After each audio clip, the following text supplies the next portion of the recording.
যে মেয়েটা তোমাকে নেশা করতে দেয় না,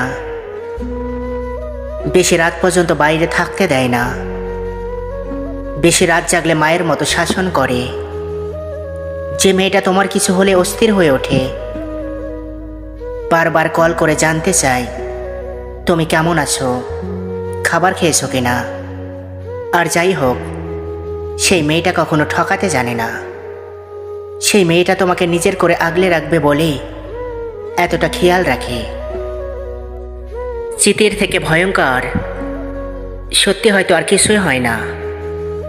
স্মৃতি ভালো হোক বা খারাপ হোক, সেটা মানুষকে নাড়িয়ে দেয়।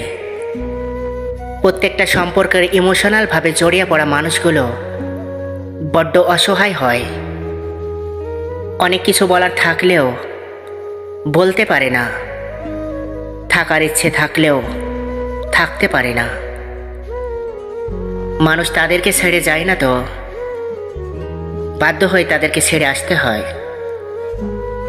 প্রত্যেকটা সম্পর্ক ছেড়ে যাওয়াগুলো বর্তমানে সময়ের সাথে সাথে স্মৃতি বদলায়, ক্ষত আরো গভীর হয়। সেই সব স্মৃতি মনে পড়লে মানুষ বোবা হয়ে যায়। সেই রাতটুকুর পর আস্তে আস্তে রাত গড়িয়ে ভোর হয়।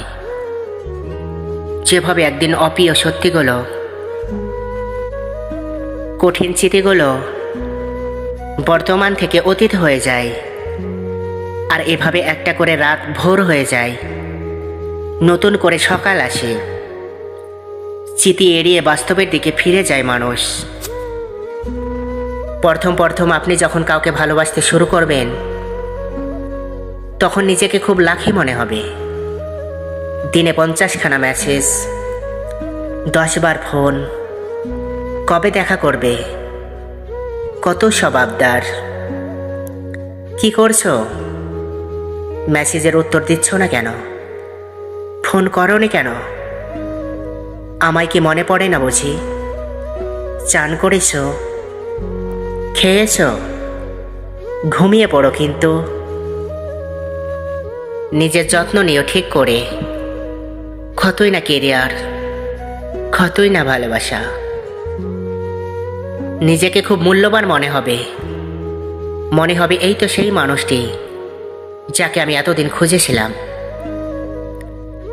তারপর আস্তে আস্তে সময় কেটে যাবে, তত কমে যাবে ফোন, SMS, দেখা করার ইচ্ছা। ফোন তোলেনি কেন? মেসেজের উত্তর দাওনি কেন? এসব তখনই অতীত হয়ে দাঁড়াবে। তখন নিজেকে মূল্যবান বা লাকি মনে হবে না।